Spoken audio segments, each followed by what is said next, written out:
Hello friends, welcome to my CG exam. आज हम लोग फिजिक्स में पढ़ेंगे मोशन, हिंदी में इसे गति कहते हैं। तो जो भी एग्जाम में जैसे प्रश्न आएगा फिजिक्स से, वैसे ही मैं आपको पढ़ाने का प्रयास करूंगा। यहाँ पर मैं एनसीईआरटी बुक फॉलो कर रहा हूँ। एनसीईआरटी में जो जो कंसेप्ट दिया हुआ है मोशन से, इंग्लिश में इसे मोशन कहते हैं, हिंदी में इसे गति कहते हैं। तो जो जो कंसेप्ट दिया हुआ है ना, और जैसे एग्जाम में प्रश्न बनता है, व्यापम में जैसा ट्रेंड है या पीएससी में जैसा ट्रेंड है, वैसे मैं यहां पर कराने का प्रयास करूंगा। सबसे पहले हम लोग गति विज्ञान से स्टार्ट करेंगे। अगर आप चैनल पे नए हैं और अभी तक आपने मेरे चैनल को सब्सक्राइब नहीं किया है तो इसे जरूर सब्सक्राइब कर लेना। कहीं पर भी कोई दिक्कत होगा तो कमेंट करना, और वीडियो पसंद आए तो जरूर लाइक कर देना। आपके एक लाइक से मुझे मोटिवेशन मिलता है कि मैं और अच्छे से पढ़ा सकूं। बाकी जो भी डाउट है कमेंट कर लेना। ये मेरा इंस्टाग्राम पेज है, आप इसे भी फॉलो कर सकते हैं। और टेलीग्राम, कई लोग बोल रहे थे टेलीग्राम का लिंक नहीं मिल रहा है। आप लोग टेलीग्राम में जाके माय सीजी एग्जाम सर्च कर लेना, एक पेज मिल जाएगा, वो पेज ज्वाइन कर लेना। वो मेरा ऑफिशियल टेलीग्राम पेज है। वहां पर कुछ नोट्स के पीडीएफ वगैरह मिलते रहते हैं, तो आप उसे जाके सर्च कर लेना, मिल जाएगा आपको। तो हम लोग स्टार्ट करने वाले हैं फिजिक्स में गति विज्ञान। गति, गति का मतलब होता है मोशन। ये हम लोग पढ़ने वाले हैं। मैं दोनों मीडियम में पढ़ाऊंगा। कल एक दो स्टूडेंट्स ने कमेंट किया था कि सर इंग्लिश में नहीं हिंदी में, तो मैं दोनों में पढ़ाऊंगा। ठीक है, हिंदी एंड इंग्लिश दोनों में पढ़ा रहा हूं। जहां भी आपको दिक्कत होगा ना, कमेंट छोड़ दे रहे हैं ना। जैसे ही मेरे को समय मिलेगा, जब भी मेरे को टाइम मिलेगा, मैं उसका रिप्लाई करूंगा। और चलिए फिर स्टार्ट करते हैं। और जो भी लोग जो कमेंट कर रहे थे ना कि सर ये सब्जेक्ट के लिए या इस एग्जाम के लिए पढ़ाइए, इस एग्जाम के लिए पढ़ाइए। देखिए, साइंस चाहे कोई सा भी एग्जाम हो, चाहे वो व्यापम का एग्जाम हो, चाहे वो सीजीपीएससी का एग्जाम हो, चाहे वो एसएससी का हो, चाहे वो रेलवे का हो, सब में एक जैसा होता है साइंस। साइंस का मतलब साइंस है। उसमें क्वेश्चन बनेगा कि फोर्स का या फिर प्रेशर का ऐसा यूनिट क्या है, या निम्न में से कौन सा प्रेशर का यूनिट नहीं है। तो अरे एक ही चीज है ना, साइंस साइंस होता है, चाहे कोई भी एग्जाम हो। ठीक है, डिफिकल्टी लेवल अलग अलग हो सकता है। चाहे अब मैं बीएड के लिए पढ़ा रहा हूं, चाहे मैं उसको पटवारी के लिए पढ़ाऊं, चाहे मैं मंडी निरीक्षक के लिए पढ़ाऊं, साइंस वही चीज है। डिफिकल्टी लेवल अलग अलग हो सकता है। तो मैं सारा चीज को कवर करते हुए चलूंगा। डिफिकल्टी लेवल चाहे वो मॉडरेट हो, इजी हो और हाई हो, मैं सबको पढ़ाऊंगा यहाँ पर। बस आप वीडियो कंप्लीट देखना उसके बाद कमेंट करना। चलिए तो स्टार्ट करते हैं। मोशन, मोशन का मतलब होता है मूवमेंट से। गति का मतलब होता है मूविंग से। मूविंग, मूविंग मतलब चलना फिरना दौड़ना, गति। तो इसका डेफिनेशन क्या है? डेफिनेशन कोई काम का नहीं है। एग्जाम में डेफिनेशन थोड़ी आएगा एमसीक्यू में, लेकिन मैं बताते हुए चलूंगा फिर भी। डेफिनेशन होता है मोशन का कि कोई सी वस्तु अपना स्थान परिवर्तन करेगी विद रिस्पेक्ट टू, मतलब किसी, विद रिस्पेक्ट टू मतलब है किसी के सापेक्ष, किसी के सापेक्ष अपना स्थान परिवर्तन करेगी, तब हम कहेंगे बॉडी इज इन मोशन। जैसे ये एक रेफरेंस पॉइंट मैंने ले लिया, एक पेड़, ट्री है ये, और यहां पर एक कार है। तो ये कार अपना पोजीशन चेंज कर रही है इस ट्री के कंपेयर में, इस पेड़ के तुलना में ये कार अपना पोजीशन चेंज कर रही है। तो हम बोलेंगे कार कैसा है? गति में है। ये कार है या बस है, जो भी है, ये मोशन में। पहले पोजीशन ए पे था ट्री के पास, अब पोजीशन बी पे है। ठीक है, तो ये मोशन का सिंपल सा डेफिनेशन, एग्जाम में नहीं आने वाला मोशन का डेफिनेशन। बस ये एक इंट्रोडक्शन जैसा था मोशन। और मोशन का अपोजिट होता है रेस्ट। रेस्ट का मतलब होता है कि बॉडी या जो वस्तु है वो चल फिर नहीं रहा है, वो एक जगह रुका हुआ है। ठीक है, उसको बोलते हैं रेस्ट। स्थिर अवस्था में है। एक गत्यावस्था हो गया मोशन, और एक हो गया रेस्ट, जिसपे बॉडी या कोई भी चीज, फिजिक्स में बॉडी का मतलब होता है वस्तु से। याद रखना, मैं वस्तु ना बोल के कभी कभी बॉडी बोल दूंगा। तो फिजिक्स में हम वस्तु को ही बॉडी बोलते हैं। ठीक, अगर कोई बॉडी या वस्तु मोशन में नहीं है, गति में नहीं है, मतलब वो अपने ही पोजीशन पे एज इट इज खड़ा हुआ है, तो हम रेस्ट में बोलेंगे। जैसे ये ट्री, ये जो ट्री है ये रेस्ट में है। ये अपना जगह परिवर्तन नहीं कर रहा है। ठीक है, ये हो गया एक छोटा सा इंट्रोडक्शन। अब हम आगे बढ़ेंगे इसी में। अब ये पढ़ने के बाद, गति का इंट्रोडक्शन होने के बाद, हम लोग देखेंगे सबसे पहले जो जरूरत पड़ेगा वो है अदिश व सदिश राशि क्या है। ये भी एग्जाम में प्रश्न बनता है कि इनमें से कौन सा सदिश है, इनमें से कौन सा अदिश है। सदिश, अदिश को हम लोग बोलते हैं स्केलर क्वांटिटी, और सदिश को बोलते हैं वेक्टर क्वांटिटी। ये एग्जाम में प्रश्न बना हुआ है, तो इसको मैं लिस्ट देने वाला हूं, ध्यान से सुन लेना। सदिश और अदिश, ये एग्जाम में प्रश्न बनता है, तो देखते चलो। सदिश फिजिक्स के वो क्वांटिटी होते हैं, फिजिक्स के वो क्वांटिटी या राशि, वो राशि होते हैं जिनमें दो चीज पाया जाता है। समझना ध्यान से, दो चीज। पहला मैग्नीट्यूड, बताऊंगा हिंदी में क्या है ये। मैग्नीट्यूड का मतलब उसकी वैल्यू कितना है, हिंदी में परिमाण कहते हैं इसे। जिसमें मैग्नीट्यूड हो, जैसे एग्जांपल, मैं 5 किलोग्राम का वस्तु लेके आया, ये 5 किलोग्राम इसका परिमाण है या मैग्नीट्यूड है। समझ गए आप मैग्नीट्यूड का मतलब? जैसे कोई इंसान दौड़ रहा है, जैसे कोई कार चला रहा है 50 किलोमीटर प्रति घंटे की चाल से, तो ये इसका मैग्नीट्यूड है 50 किलोमीटर प्रति घंटा, ये इसका मैग्नीट्यूड है 50, और ये उसका यूनिट है, इकाई है। ठीक है, समझ रहे हैं? जैसे कोई फोर्स लगा रहा है, बल लगा रहा है, तो उसने कहा कि मैं 10 न्यूटन का फोर्स लगा रहा हूं, तो ये जो 10 है ये उसका हो जाएगा मैग्नीट्यूड या परिमाण।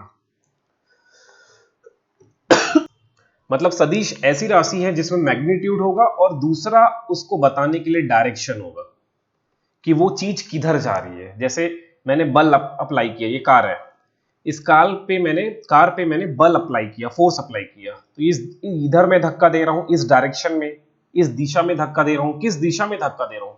आपको जब जब दिशा बताना पड़ रहा है किसी क्वांटिटी के साथ में, तो वो हो जाएगा सदिश राशि या वेक्टर क्वांटिटी। ध्यान से समझ लेना, यहां से एक प्रश्न बनता है सदिश अदिश, पहले कंसेप्ट समझ लो, फिर जो जो इसके एग्जाम्पल उदाहरण है उसको रट्टा मारना है। तो फोर्स, ये फोर्स है, अगर कार में बल अप्लाई करना है, बल आरोपित करना है, फोर्स लगाना है, तो किधर लगाऊं? इधर की ओर फोर्स लगाऊं कि इधर फोर्स लगाऊं कि इधर फोर्स लगाऊं कि इधर फोर्स लगाऊं? मतलब 4 दिशा होते हैं ना, नॉर्थ साउथ ईस्ट वेस्ट, किधर फोर्स लगाऊं? तो ये बताता है, मतलब फोर्स बताने के लिए आपको डायरेक्शन बताना पड़ता है। तो वो क्वांटिटी जिसमें मैग्नीट्यूड के साथ साथ डायरेक्शन भी बताना पड़े, उसको हम बोलते हैं सदिश राशि। सदिश मतलब दिशा के साथ। और अदिश एक ऐसा क्वांटिटी है जिसमें आपको केवल मैग्नीट्यूड के बारे में जानकारी होती है, मतलब उसमें डायरेक्शन की आवश्यकता आपको नहीं पड़ती है, डायरेक्शन दिशा की जरूरत नहीं पड़ती है। तो जैसे मैंने बोला मास, वजन, भार, जैसे किसी का भार 5 केजी है, तो इसमें डायरेक्शन की क्या जरूरत है कि 5 केजी पूर्व की ओर जा रहा है? ऐसा थोड़ी बताओगे। 5 केजी केवल भार है, इसमें आपको दिशा की जरूरत नहीं है। ठीक है, अदिश, दिशा नहीं चाहिए, और सदिश में दिशा के साथ। बस इतना ही जान लो भाई, इतना ही जान लो। बाकी फिजिक्स में हम लोग को नीट या आईआईटी जेईई क्रैक नहीं करना है। ठीक है, इतना ही जान लो। सदिश ऐसा राशि है या वेक्टर क्वांटिटी ऐसा क्वांटिटी है जिसमें मैग्नीट्यूड के साथ साथ डायरेक्शन होता है। अदिश या स्केलर ऐसा क्वांटिटी है जिसमें मैग्नीट्यूड के साथ साथ डायरेक्शन की जरूरत हमें नहीं पड़ती, मतलब इसमें केवल क्या होता है, मैग्नीट्यूड या उसका परिमाण, कितना वैल्यू है। ठीक है, तो अभी हम लोग लिस्ट देख लेते हैं कौन कौन सा स्केलर क्वांटिटी है और कौन कौन सा वेक्टर क्वांटिटी है। यहां से एक प्रश्न बनता है, तो थोड़ा रफ कर देता हूं, लिख लो। कुछ कुछ क्वांटिटी में अदिश में लिखवा देता हूं, बहुत काम का है। पहला लिख लो चाल, स्पीड। चाल मतलब होता है स्पीड। देखो इंग्लिश में ज्यादा याद रखना, कभी कभी ऑप्शन इंग्लिश में ही लिखा होता है, इसलिए इंग्लिश प्रेफर करना फिजिक्स साइंस के लिए। चाल, स्पीड, डिस्टेंस जिसको हम लोग दूरी बोलते हैं, डिस्टेंस,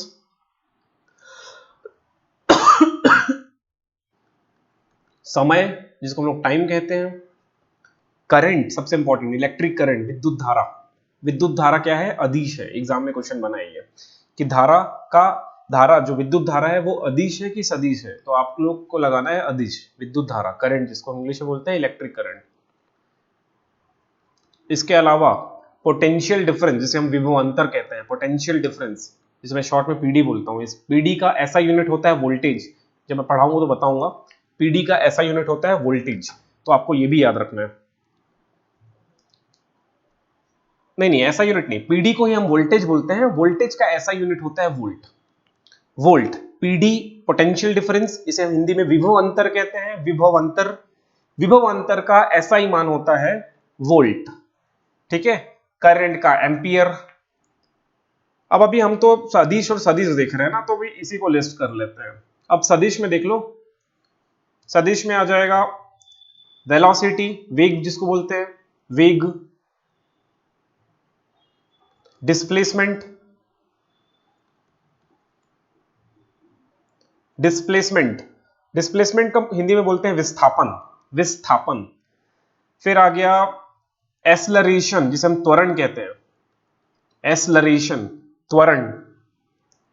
प्रेशर, फोर्स, प्रेशर, दाब, फोर्स, बल। और मोमेंटम। ये सब एग्जाम्पल हैं सदिश के, एग्जाम में प्रश्न बनते हैं। और भी है, और भी मैं आपको लिस्ट दे दूंगा, मैं टेलीग्राम में इसको शेयर कर दूंगा आज। टेलीग्राम का चैनल का लिंक है, माई सीजी एग्जाम सर्च करना, टेलीग्राम में जाके मिल जाएगा, या डिस्क्रिप्शन में लिंक है, हमेशा मिलेगा आपको, डिस्क्रिप्शन से भी आप जाके ज्वाइन कर सकते हैं। मैं लिस्ट दे दूंगा कौन सी क्वांटिटी स्केलर है और कौन सी वेक्टर है, इसका मैं लिस्ट दे दूंगा। ठीक है, तो चलिए हम आगे बढ़ते हैं। सबसे पहले हम पढ़ेंगे स्पीड को। स्पीड, स्पीड का फॉर्मूला होता है, या स्पीड को हिंदी में बोलते हैं चाल। चाल का फॉर्मूला होता है दूरी बटे समय, दूरी बटे समय, इंग्लिश में बोलेंगे distance upon time. Speed is equals to distance upon time. इसका ऐसा यूनिट देख लो, इसका ऐसा यूनिट होता है मीटर पर सेकंड, और ये स्केलर क्वांटिटी है, ये भी याद रखना, स्केलर मतलब अदिश। उसी प्रकार वेलोसिटी, वेलोसिटी जो है इसका फॉर्मूला होता है डिस्प्लेसमेंट, डिस्प्लेसमेंट अपॉन टाइम, विस्थापन बटे दूरी। इसका भी ऐसा ही मान मीटर पर सेकंड होता है, और ये वेक्टर क्वांटिटी है। शॉर्ट नोट्स बनाना चालू करो, क्योंकि यहीं से एग्जाम में प्रश्न बनता है। ठीक है, अब स्पीड और वेलोसिटी में डिफरेंस भी आपने पढ़ा होगा क्लास 9th में, ये क्लास 9th का साइंस का बुक है। स्पीड स्केलर क्वांटिटी है, वेलोसिटी वेक्टर क्वांटिटी है। याद करने का तरीका यही है कि एस से स्पीड, एस से स्केलर, वी से वेलोसिटी, वी से वेक्टर, ऐसे याद रख लो, बहुत काम का चीज है ये। जब भी वेलोसिटी बताएंगे ना, तो उसके साथ आप लोग को डायरेक्शन बताना ही पड़ेगा, किस दिशा में जा रहा है। जैसे मैं लिखा, एक कार 5 मीटर पर सेकेंड की गति से जा रहा है नॉर्थ की ओर, उत्तर की ओर, तो ये हो जाएगा वेलोसिटी, क्योंकि उसमें डायरेक्शन बताया जा रहा है। ठीक है, बाकी आपको ज्यादा नहीं पढ़ना है।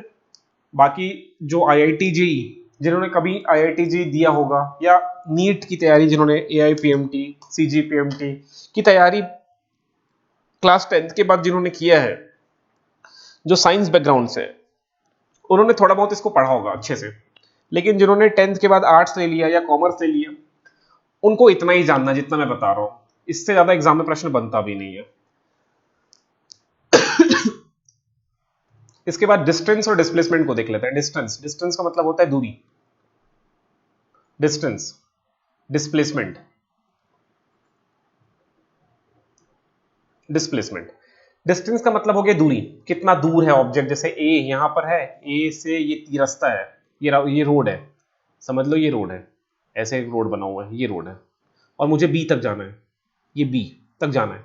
तो मैं कैसे चलूंगा, यहां से चलना चालू करूंगा सीधा सीधा, याद है चला, मान लो ये 5 मीटर चला, 5, फिर यहां से मैंने 4 मीटर चला, फिर मैं 5 मीटर चला, फिर मैं 2 मीटर चला, तो पहुंच गया बी तक। तो कितना चला, टोटल कितना चला, तो कैसे पता चलेगा, 5 धन 4 धन 5 धन 2 कर दो, 5 5 10, 4 14, 2 16, तो 16 मीटर में टोटल चल रहा हूं ऐसे भी, यही तो मेरी दूरी है, यही डिस्टेंस है।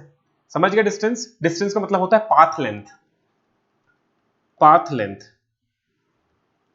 ठीक है, पाथ लेंथ एक्चुअली कवर्ड, उसको हम लोग बोलते हैं डिस्टेंस, हिंदी में दूरी। डिस्प्लेसमेंट या विस्थापन, डिस्प्लेसमेंट या विस्थापन ये शॉर्टेस्ट डिस्टेंस होता है। शॉर्टेस्ट मतलब सबसे कम दूरी, छोटी दूरी, इसको हम डिस्प्लेसमेंट कहते हैं। तो डिस्प्लेसमेंट निकालने के लिए आपको क्या करना पड़ता है, जैसे देखो ए से मैंने चालू किया था और बी पे मैंने खत्म किया, तो ए और बी को सीधा रास्ता जोड़ दो, तो यही जो ब्लू कलर की लाइन आपको दिख रहा है ना, ये नीले कलर का जो लाइन है, ये कहलाता है डिस्प्लेसमेंट। जो सबसे छोटी दूरी होती है, सबसे छोटी दूरी को हम बोलते हैं डिस्प्लेसमेंट या विस्थापन। और इसका ऐसा यूनिट मीटर होता है, डिस्टेंस का भी ऐसा यूनिट मीटर होता है। डिस्टेंस कैसा क्वांटिटी है, स्केलर क्वांटिटी है, स्केलर। और डिस्प्लेसमेंट कैसा क्वांटिटी है, वेक्टर क्वांटिटी है, वेक्टर क्वांटिटी। एक अदिश है, ये अदिश है और ये सदिश है। अब थोड़ा देखना डिस्टेंस और डिस्प्लेसमेंट क्यों महत्वपूर्ण है। जैसे देखो, ये कोई एक गांव है, इसका नाम रख लेता हूं गांव ए, विलेज ए, और ये विलेज बी है। अब सरकार को इनके बीच रोड बनाना है, और एक कच्ची सड़क, ऐसे कच्ची सड़क बनी हुई है, ऐसे ये कच्ची सड़क बनी यहां पर। तो जब सरकार रोड बनाएगी, तब वो क्या करती है ना, उन लोग सबसे पहले ये देखते हैं कि इनके बीच सबसे कम डिस्टेंस हम कैसे करें। सबसे कम डिस्टेंस होगा, सबसे छोटी दूरी होगी, तो हमको कंस्ट्रक्शन का कॉस्ट बचेगा। तो वो सरकार या गवर्नमेंट ऐसा प्रयास करती है ना कि सबसे कम दूरी हम चुने। तो वो मैप के थ्रू ऐसे डिस्टेंस अपना एक नक्शा बनाते हैं। इस प्रकार क्या ऐसा रोड बनाया जा सकता है सीधा सीधा, जिससे कॉस्ट अपने को कम पड़े। या आपने ट्रेन देखा होगा, ट्रेन लाइन जो पटरियां होती है, वो ऐसे बिछाया जाता है ताकि डिस्टेंस कम लगे। तो इसी कंसेप्ट को तो डिस्प्लेसमेंट बोलते हैं, जिसमें सबसे छोटा डिस्टेंस हो। दो जगह है, ये दो जगह है, place A and place B, इन दो जगह के बीच सबसे छोटी दूरी को ही हम बोलेंगे डिस्प्लेसमेंट। अगर ये कच्ची सड़क है जो पहले जमाने के लोगों ने बनाई थी एक स्थान से दूसरे स्थान जाने के लिए, बीच में कुछ ऑब्स्टेकल्स था, बीच में कुछ पहाड़ था या कुछ ऐसा था कि वो सीधा रास्ता नहीं बना पाए, इस प्रकार उन्होंने एक रास्ता तैयार किया, ये जो येलो कलर से आपको दिखाई दे रहा है, तो ये दूरी हो जाएगा, इसे हम लोग डिस्टेंस कहेंगे। लेकिन अब सरकार इसमें काम करेगी, टेक्नोलॉजी को यूज करेगी। जैसे यहां पर कोई पहाड़ आ रहा था, तो उस पहाड़ को तोड़ फोड़ के वहां से एक दर्रा बना लिए या गुफा बना लिए, उस गुफा से होके रोड निकाल दिए। तो सरकार टेक्नोलॉजी के सहारे बना रही है, तो उनको कॉस्ट, ये रोड कंस्ट्रक्शन का कॉस्ट बच जाएगा। तो इसको हम लोग बोलते हैं डिस्प्लेसमेंट। इसे डिस्प्लेसमेंट के कंसेप्ट में प्लेन, एरोप्लेन हो गया, हेलीकॉप्टर हो गया, वो ए से बी जाने के लिए ऐसे नहीं जाएगा, ऐसे करके ट्रेवल नहीं करेगा इस येलो लाइन से, मतलब इस रोड से ट्रेवल नहीं करेगा, वो एक सीधा सीधा चलेगा ए और बी के बीच, क्योंकि उसको तो उड़ना है ना, उड़ना है तो मतलब वहां पर आकाश में कोई ऑब्स्टेकल्स नहीं होगा, कोई बाधा नहीं होगा, कोई पहाड़ नहीं होगा या कुछ ऐसा नहीं होगा कि वो नहीं जा पाएगा, तो वो ए से बी सीधा जाएगा। इसलिए एरोप्लेन बहुत कम समय पे, क्योंकि डिस्टेंस कम हो जाता है, कम समय पे आपको एक स्थान से दूसरे स्थान तक लेके जाता है। लेकिन अगर हम लोग सड़क के माध्यम से चलते हैं, तो बीच में क्या आ जाता है, कभी बड़ा पहाड़ आ गया या नदी आ गया, कोई भी एक बाधा आ गया, तो रोड को मोड़ा जाता है ना, या बीच में बड़ा सा गड्ढा है, खाई जैसा है, तो रोड को मोड़ के बनाया जाता है। समझ रहे होगे आप लोग। तो इसलिए डिस्टेंस और डिस्प्लेसमेंट के बारे में पढ़ना पड़ता है फिजिक्स में। ठीक है, फिर से वही जो IIT जेईई या मेडिकल एंट्रेंस अपने टाइम में कभी दिए होंगे, तो उनको ये अच्छे से पता होगा। लेकिन जो कॉमर्स और आर्ट्स के बैकग्राउंड से छात्र हैं, उनको थोड़ा इतना ज्यादा जानकारी नहीं होगा, वो 9th 10th के स्टैंडर्ड तक ही पढ़ाई किए हैं साइंस को, तो जितना मैं बता रहा हूं ना वो सफिशिएंट है, आप इतना जानिए। उसके बाद आता है टाइम। टाइम भी, समय भी स्केलर क्वांटिटी है, इसका ऐसा यूनिट होता है सेकंड। ठीक है, बाकी इतना ज्यादा जानने की जरूरत नहीं है। टाइम के बाद आता है त्वरण। त्वरण, इसे इंग्लिश में एक्सेलरेशन कहते हैं। इसका ये वेक्टर क्वांटिटी है, ये भी याद रखना, ये कैसा क्वांटिटी है, वेक्टर क्वांटिटी है, वेक्टर क्वांटिटी। त्वरण कैसा क्वांटिटी है, वेक्टर क्वांटिटी है, इसे इंग्लिश में एक्सेलरेशन। एक्सेलरेशन कहते हैं। इसका फॉर्मूला होता है, त्वरण का फॉर्मूला होता है, सूत्र होता है वेग में परिवर्तन की दर, वेग में परिवर्तन। आज भी तबीयत मेरी थोड़ी खराब ही है। वेग में परिवर्तन बटे समय, ये हो जाएगा त्वरण। इंग्लिश में लिखेंगे change in velocity, change in velocity upon time, ये त्वरण हो गया। इसका ऐसा यूनिट एग्जाम में बनता है, ऐसा यूनिट, इसका ऐसा यूनिट है मीटर पर सेकंड स्क्वायर, या मैं इसको ऐसे भी लिख सकता हूं मीटर बटा समय की घात 2। तो मीटर पर सेकंड, ये एस मतलब सेकंड है, याद रखना, मीटर पर सेकंड, ये इसका ऐसा यूनिट है, एग्जाम में आता है, इसको याद रख लेना बस। यहां से त्वरण वेग में परिवर्तन होगा। इसका एक फॉर्मूला ऐसा भी बनता है, ए से हम त्वरण को डिनोट करते हैं, वी से फाइनल वेलोसिटी, यू से इनिशियल वेलोसिटी और टी से समय, टाइम को। वी से जो है अंतिम वेग को डिनोट कर रहा हूं मैं, अंतिम वेग, अंतिम वेग। एक एग्जांपल दिखाऊंगा, समझ में आएगा। यू से प्रारंभिक वेग, इनिशियल वेलोसिटी, प्रारंभिक वेग, और टी तो समय है। जैसे एग्जांपल समझना, एक कोई कार है, ये कार अभी रेस्ट में है, रेस्ट में मतलब खड़ी हुई है, चल नहीं रहा है, तो चल नहीं रहा है तो इसका प्रारंभिक वेग कितना है, 0 है, 0 है। लेकिन 5 सेकंड में, 5 सेकंड में इसका वेग बढ़ के हो जाता है 10 मीटर पर सेकंड, तब हम लोग को त्वरण निकालना है। तो इसका सूत्र क्या हो जाएगा, एक्सेलरेशन बराबर वेग कितना है, फाइनल वेग कितना है, ये फाइनल है, ये जो दिख रहा है ना आपको फाइनल वेलोसिटी, फाइनल मतलब अंतिम वेग, final velocity minus initial velocity बटे समय। तो फाइनल वेलोसिटी 10 है, इनिशियल वेलोसिटी 0 है, और समय लग रहा है 5, तो 10 में 0 गया, 10 ही बचेगा, 10 बटे 5 हो जाएगा 2 मीटर पर सेकेंड स्क्वायर। तो एक्सेलरेशन ऑफ दिस व्हीकल कितना हो जाएगा, 2 मीटर पर सेकेंड स्क्वायर। जनरली न्यूमेरिकल्स आती नहीं है, ठीक है, न्यूमेरिकल इस प्रकार का न्यूमेरिकल नहीं आएगा, सो डोंट वरी, आप फॉर्मूला याद रखो। फॉर्मूला क्या है, v माइनस यू बटे टी, ये सूत्र याद रख लेना, ये त्वरण का फॉर्मूला है। एग्जाम में एक प्रश्न कैसे आएगा पता है आपको, देखो निम्न में से कौन सा त्वरण का फॉर्मूला है, ऐसा आ जाएगा, ऑप्शन ए, ऑप्शन बी हो जाएगा, ऑप्शन सी हो जाएगा, ऑप्शन डी आ जाएगा, इनमें से कोई नहीं, नन ऑफ दिस या नन ऑफ दी अबव। तो आपको लगाना है ऑप्शन सी। सूत्र याद होगा तो क्वेश्चन कर पाओगे, ठीक है, इस प्रकार का प्रश्न आया हुआ है। सो फॉर्मूला क्या है त्वरण का, त्वरण इज इक्वल्स टू फाइनल वेग माइनस प्रारंभिक वेग बटे समय, ये सूत्र है v minus u by t. v से हम लोग डिनोट कर रहे हैं अंतिम वेग को, u से हम डिनोट कर रहे हैं प्रारंभिक वेग को, बस इतना याद रख लेना, बाकी और ज्यादा याद रखने की जरूरत नहीं है। अब वेग में एक प्रश्न और बन सकता है, वो आपको बता दूं, एक होता है पॉजिटिव एक्सेलरेशन, जिसे हम लोग बोलते हैं धनात्मक त्वरण, और एक होता है ऋणात्मक त्वरण, ऋणात्मक त्वरण। पॉजिटिव एक्सेलरेशन का मतलब क्या होता है, ध्यान से समझना इस चीज को, ध्यान से, बहुत ध्यान से। पॉजिटिव एक्सेलरेशन का मतलब होता है जब वस्तु की गति बढ़ रही हो, जब वस्तु की गति, स्पीड या चाल, जब वस्तु की चाल या गति या स्पीड, कुछ भी बोल लो, मैं स्पीड बोल रहा हूं, वस्तु की स्पीड बढ़ रही हो तब त्वरण क्या होगा, धनात्मक होगा। जब वस्तु की स्पीड घट रही हो, स्पीड क्या हो रहा है, घट रहा है, डिक्रीज हो रहा है, तब त्वरण नेगेटिव होगा। याद कर लो, एग्जाम में क्वेश्चन बना हुआ है, जब भी गति बढ़ेगा तब त्वरण धनात्मक, जब भी गति घटेगा या स्पीड डिक्रीज होगा तब त्वरण कैसा होगा, ऋणात्मक।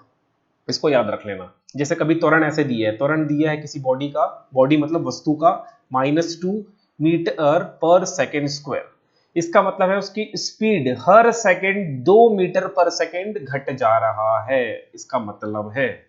जैसे घटता कैसे है, जैसे कोई कार है, ये कोई कार है, तो कार का अच्छे से बना नहीं, बना लेते हैं अभी एक बार। ये कोई कार है, ये कोई कार है, ये चल रहा है स्पीड से 10 मीटर पर सेकंड की स्पीड से चल रहा है।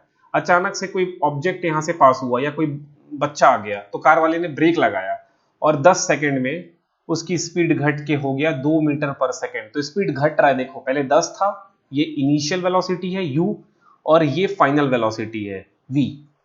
तो स्पीड घट रहा है, तब के केस में त्वरण क्या हो जाएगा, माइनस। बस यही याद रख लो, एग्जाम में प्रश्न आया हुआ है कि जब वस्तु की स्पीड जब वस्तु की स्पीड घटती है तब त्वरण कैसा होता है। फिर से सुनना, जब वस्तु की स्पीड जब ऑब्जेक्ट की स्पीड घटती है तब त्वरण कैसा होता है। ऑप्शन ए धनात्मक होता है, ऑप्शन बी ऋणात्मक होता है, ऑप्शन सी शून्य होता है, ऑप्शन डी नहीं पता, इनमें से कोई नहीं। तो जब वस्तु की स्पीड घट रही है तब त्वरण कैसा होगा, ऋणात्मक होगा। इसको याद रखना। अब आपको समझ में आ गया धनात्मक त्वरण कैसे होगा, ऋणात्मक त्वरण कैसे होगा। अब जीरो कब होता है त्वरण, जब स्पीड कांस्टेंट है, एक समान स्पीड है, एक समान चाल है। इसको इंग्लिश में बोलते हैं यूनिफॉर्म स्पीड। यूनिफॉर्म, इसको याद रख लेना, यूनिफॉर्म स्पीड।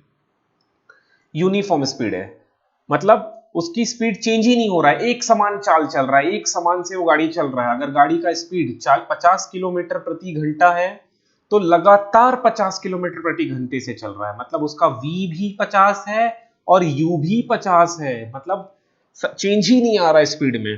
तब के केस में उसका त्वरण क्या होगा, शून्य होगा। एग्जाम में ये भी बना हुआ है प्रश्न कि त्वरण शून्य कब होता है। ध्यान से समझना चीज को, जब उसकी स्पीड में परिवर्तन नहीं हो रहा है, जिस स्पीड से गाड़ी चल रहा है उसी स्पीड से गाड़ी कंटिन्यूअसली चल रहा है, तो उस स्थिति में उस ऑब्जेक्ट का या उस वस्तु का त्वरण शून्य होता है। यह प्रश्न एग्जाम में बना हुआ है।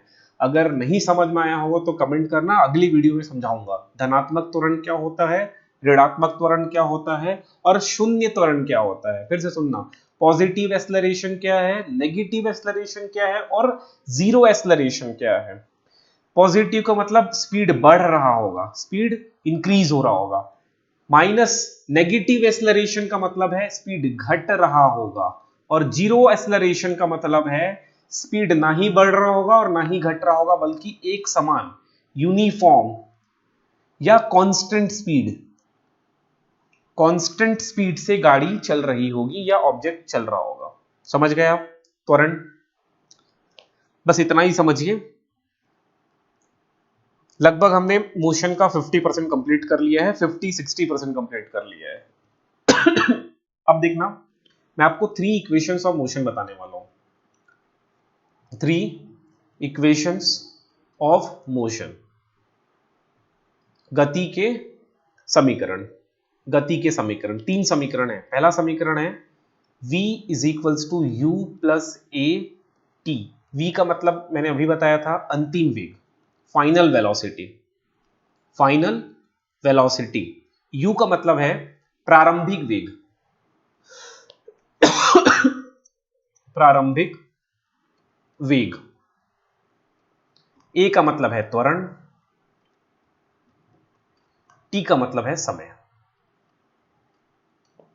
ठीक है, तो मैं फिर से लिख देता हूं, v is equals to u plus a t. ये पहला समीकरण गति का समीकरण है, इक्वेशन ऑफ मोशन। सेकेंड होता है s is equals to s मतलब सेकेंड नहीं है यहां पर, s is equals to u t plus half a t square. s मतलब डिस्प्लेसमेंट से है, ये क्या है, विस्थापन है। विस्थापन, विस्थापन इसका यूनिट क्या था, मीटर, दूरी के समान। ये दूरी है समझो, दूरी विद डायरेक्शन। विस्थापन, u मतलब इनिशियल वेलोसिटी, t मतलब टाइम, ये जो t दिख रहा है टाइम, ये हाफ तो नंबर है, a मतलब एक्सेलरेशन, t मतलब समय का स्क्वायर। ये सेकेंड इक्वेशन ऑफ मोशन है। और तीसरा इक्वेशन ऑफ मोशन, 3 होते हैं, ये तीसरा इक्वेशन ऑफ मोशन है v square is equals to u square plus 2as। v square बराबर यू स्क्वायर धन 2as। ये गति के 3 समीकरण है, आपको याद रखना है, एग्जाम में आता है प्रश्न यहां से, बहुत इंपॉर्टेंट है, वेरी इंपॉर्टेंट है। अब क्वेश्चन किस प्रकार आता है, क्वेश्चन भी सुन लो। एक क्वेश्चन ऐसा आएगा कि निम्न में से कौन सा ऐसा गति का या इक्वेशन ऑफ मोशन है जो टाइम से इंडिपेंडेंट है, जो समय से स्वतंत्र है। तो थर्ड इक्वेशन ऑफ मोशन को ध्यान से देखो आप लोग, थर्ड इक्वेशन ऑफ मोशन, ये थर्ड इक्वेशन ऑफ मोशन को, इसमें टाइम ही नहीं है, v है, वेलोसिटी दिया हुआ है, इनिशियल वेलोसिटी दिया है, एक्सेलरेशन है, और ये क्या है, डिस्प्लेसमेंट है, टाइम तो दिया ही नहीं है। तो ये तीसरा इक्वेशन ऑफ मोशन ऐसा इक्वेशन ऑफ मोशन है जिसमें समय की आपको जरूरत नहीं है, मतलब इसमें जो टाइम एक फिजिकल क्वांटिटी है उसकी उल्लेख नहीं किया गया है यहां पर। ठीक है, इस तरह से प्रश्न आता है।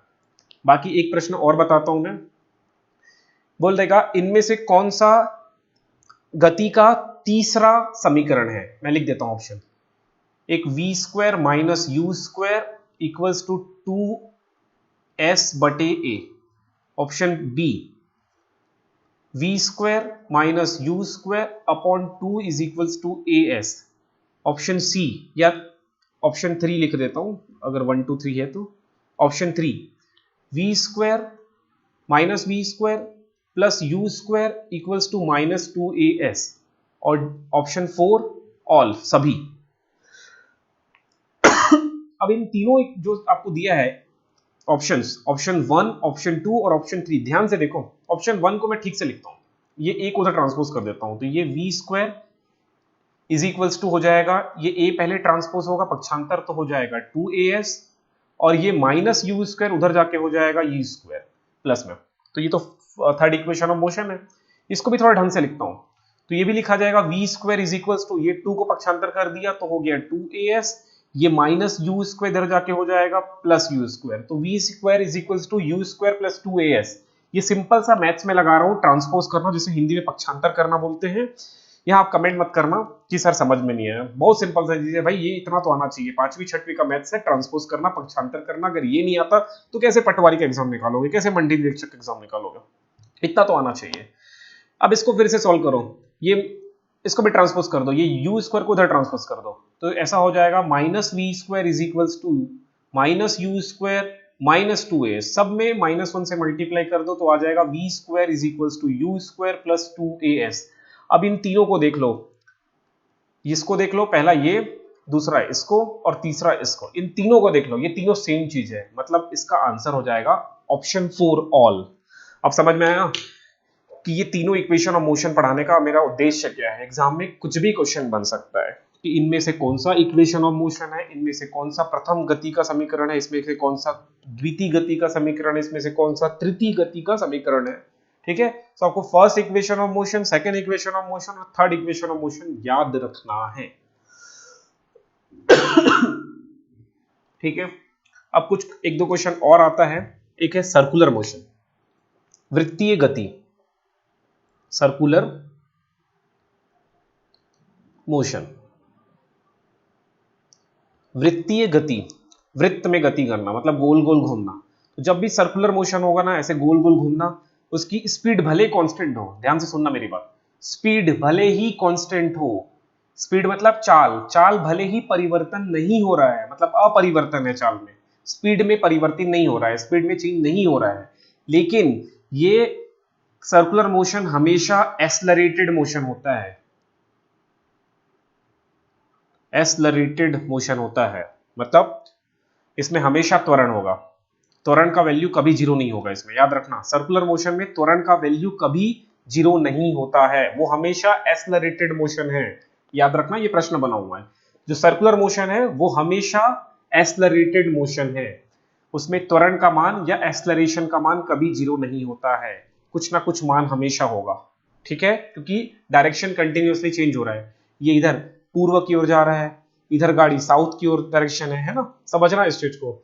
जो लोग साइंस बैकग्राउंड से होंगे वो समझ गए होंगे, लेकिन जो लोग आर्ट्स या फिर कॉमर्स बैकग्राउंड से होंगे उन लोग बस याद रख लेना कि जो भी वृत्तीय गति है, वृत्तीय गति मैं लिखने का प्रयास करता हूं यहां पर, वृत्तीय गति है, जो भी वृत्तीय गति हो, जो गोल गोल गोल गोल घूम रहा होगा कभी बॉडी, तो उस केस में एक्सेलरेशन का मान हमेशा नॉन जीरो होगा, मतलब जीरो के बराबर नहीं होगा, या तो पॉजिटिव होगा या तो नेगेटिव होगा, लेकिन हमेशा इसमें त्वरण होगा, याद रख लेना, भले उसकी स्पीड कांस्टेंट हो।